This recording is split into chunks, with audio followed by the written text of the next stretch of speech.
Shalom Aleichem, Erev Tov. We are continuing on page 340. Maran writes in the Shulchan Aruch, chapter 46, Siv Bet. Achshav, nowadays, mipnei she'en hayadayim nikiyot, because our hands are no longer clean. What does that mean that our hands are not clean? Interesting. Are we talking about a spiritual impurity? That's a good question. Is that what we're talking about?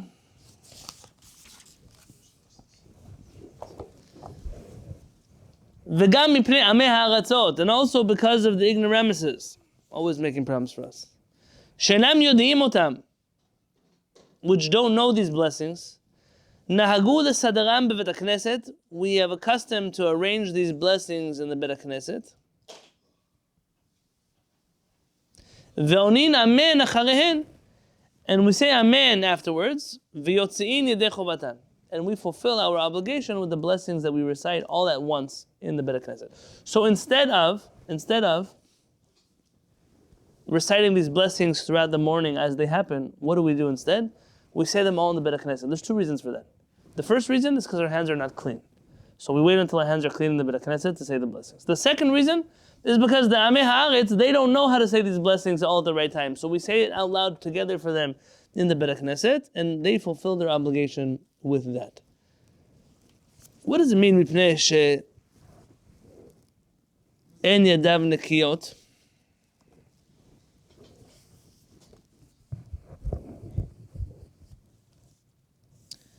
My understanding here is simply, people's hands are not clean. Why are they not clean? Well, there's impurity from being asleep, and there's also you may have touched body. Very good. So the impurity of the Kabbalistic side of the soul leaving is not a halakhic issue. We can't deal with it. Yeah.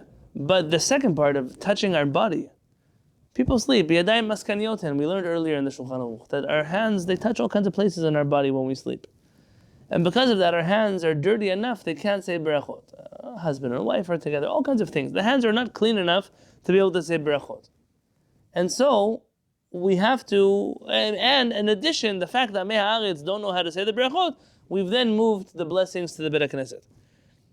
In page 340, in the section that says Dalet in the middle of the page, even though from the language of the Gemara, Birkot HaShachar, it seems that you say the blessings in the morning.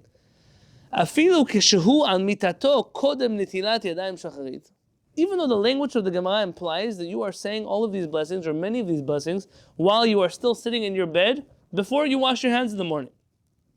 Mikol makom, nonetheless, nahagu lehachmir, the custom has developed to be stringent. Being more stringent than what?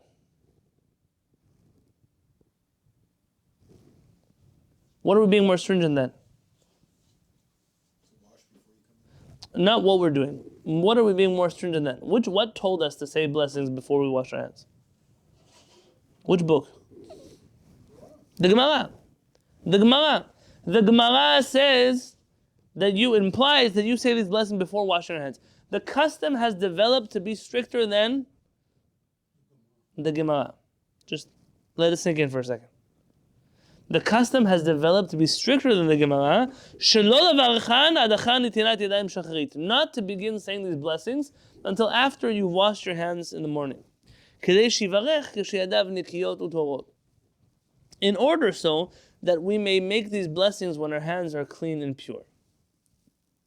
So, at the very least, we wait until we've washed our hands in order to say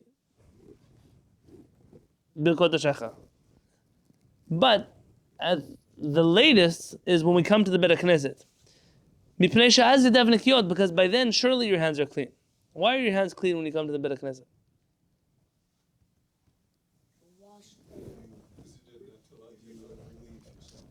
If we had the space and the ability to, there should be a sink right outside of the door, so you can wash your hands before you come to the Bet HaKnesset. Why only the Muslims get to wash their hands before they come to Bet HaKnesset? Why only them? Who do you think they stole that from? They also wash their feet. Where did that come from too? We also used to wash our feet. Also in the Bet HaKnesset, we used to wash our feet. Today you wear shoes that are closed, fine. But your hands at the very least before you come to Bet HaKnesset. To wash your hands. So if my grandfather, alav shalom, my father's father, in his Beit HaKnesset was a sink, and nobody dared walk into the Beit HaKnesset without washing their hands first. Everybody does that. So for sure, by then your hands are going to be clean. And because there are amei aratzot, she'enam yodi'im levarech ba'atzmam, these ignoramuses don't know how to bless on their own. Ve'echad mehakahal mevarech b'kol ram, and therefore somebody in the community recites the blessings out loud. And he says the blessing out loud for everybody who's listening. And all those who are listening respond amen. And they intend to fulfill their obligation with the reader who's reading these blessings out loud. On page 343, Yesh nohagim, and some have a custom, she'echad ma'akahal mevarech bevet HaKnesset Birkot HaShachar u'Birkot HaTorah, that one person from the community recites the blessings of the morning and the blessings of the Torah b'kol ram, very loud. V'atzibur onim acharav amen, and the community responds amen afterwards. My mother-in-law, what does she do, Hanan, your baby, with the Berachot? She says Berachot, and what are you supposed to say? Berachot Baruch Shemo, amen. And then what does she give you?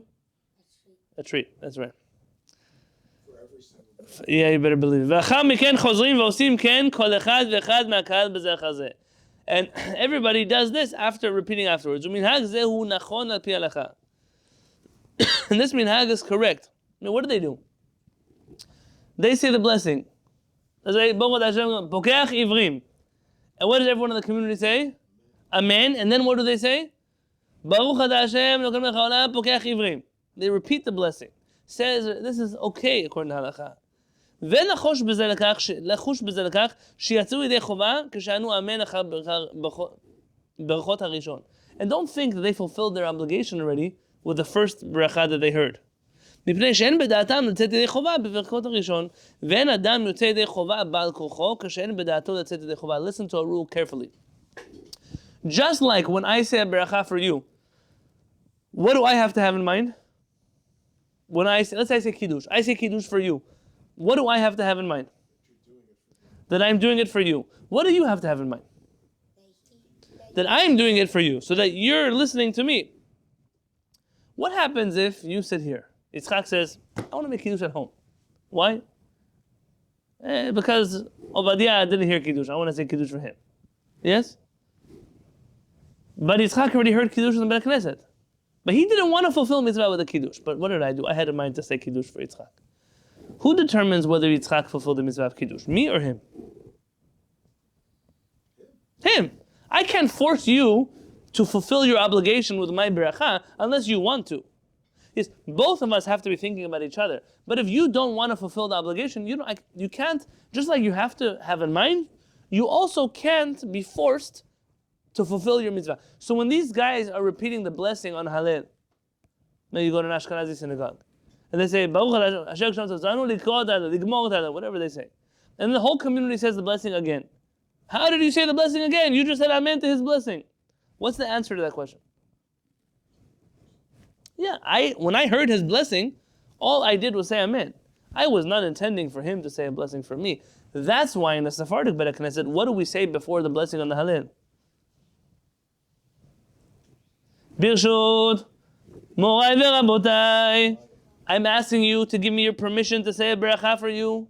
And that's why you don't have to repeat the blessing after we say it. Now, are there communities that do? Of course. I'm telling you, though, that it has to do with this. So there are communities that the morning blessings, they don't just say amen and listen. They say amen, they listen, say amen, and they repeat. That's okay. As long as they had in mind not to fulfill their obligation with the first person's reading. Let's look at a footnote on page 340.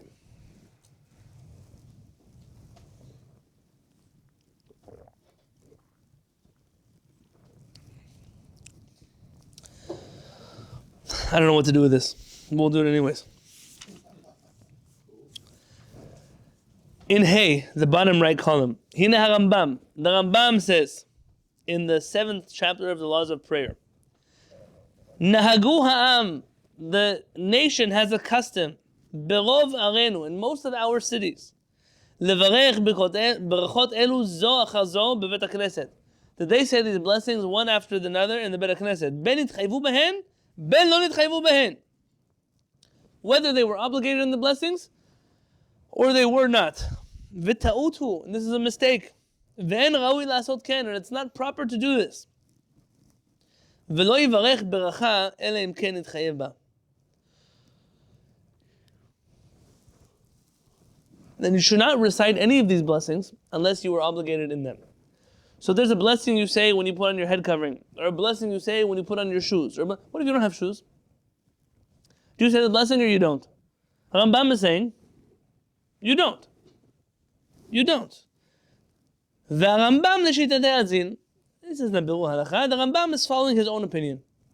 What does it mean? He's consistent with his opinion. What's the Rambam's opinion?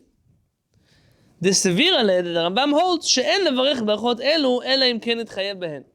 That you should not recite these blessings unless you are obligated in them. Ulam ba lefi ma shiv'ar lehalan b'siyata d'shmaya, based on what we're going to learn later on, sheyesh levarech berachot elu afilu lo yitchayev behen, that we ultimately conclude, he's saying, he ultimately concludes, not like the Rambam, that you don't say the blessings that you're not obligated in. There's no prohibition to say these blessings in the Bet HaKnesset. Umaran HaBet Yosef katav levaer dat Rambam. Maran the Bet Yosef, he explains the Rambam as follows: Shaminhag levarech beBet HaKnesset hu ta'ut mishne panim. There's two mistakes in this custom of saying the blessings in the Bet HaKnesset. Ha'echad, the first one, mipnei she'en ragu la'asot ken levarchan achar she'avar zamanan. The first problem is it's not proper to recite these blessings once their time already passed. You already got dressed, you already stood up, you already opened your eyes, you already did everything. So how can you say a blessing now? Rather, every one of those blessings, when should you have said them? When you did them, just like the Gemara says. And the second problem is that they recite the blessings whether they were obligated in them or not. And that the Rambam says you should not recite any of these blessings unless you were obligated in them. Look at the responsa of Rabbeinu Avraham, the son of the Rambam. This is a nice treat. Shekadav Gamken, that he also wrote, She'en levarcham beBet HaKnesset, you should not recite these blessings in the Bet HaKnesset, u'mishum deshema en beBet HaKnesset mishin tchayev behen. Because there may be a person in the Bet HaKnesset, there may not be anybody there who needs to hear these blessings. You're only saying them for the people who don't know how to say blessings. What if everybody in the room knows how? So then what happens? This becomes a blessing in vain.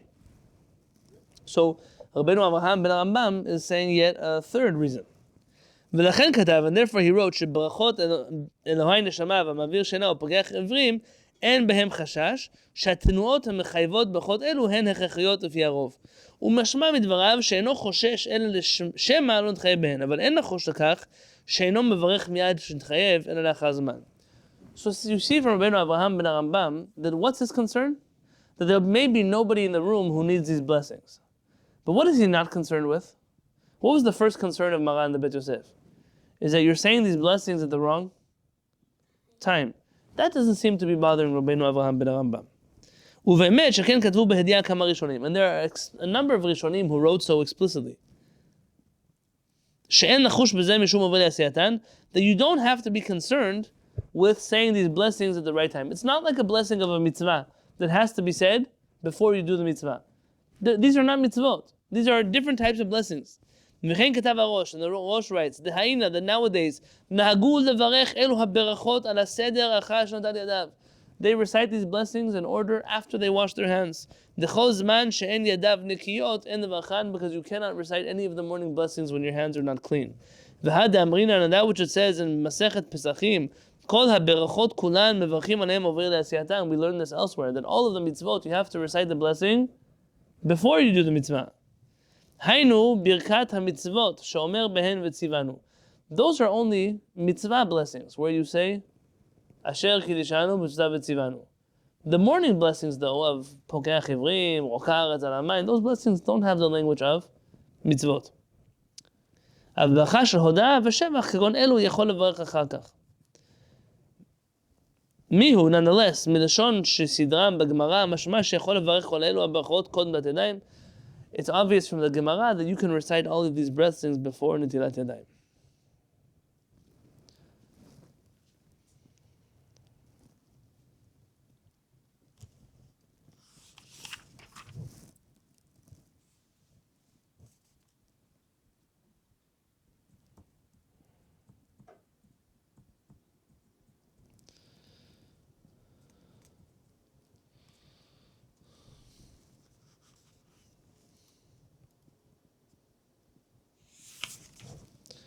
Let's leave it here.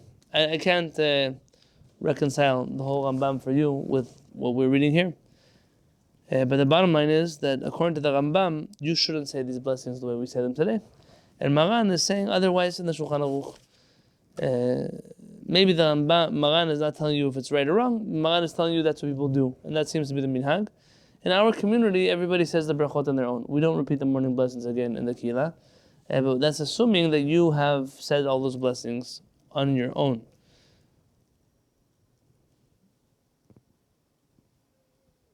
And I think it's a difference. There's two differences here. If you're not obligated in one of these berachot, then let's say the Rambam wouldn't want you to say the blessing, and we'd agree. But about doing them in order, we don't consider these berachot to be berachot that have to be said at the time that you do something. That was the way the Gemara ideally meant for it to be done. But it's okay if you also do them later, because these are berachot hahoda'ah, and they're not berachot of mitzvot. Cheva, I wish you all that tov. Everybody could get asleep in their own beds. Don't fall asleep at my table. God willing, we will talk to you. We'll see you on Thursday night. B'ezrat Hashem.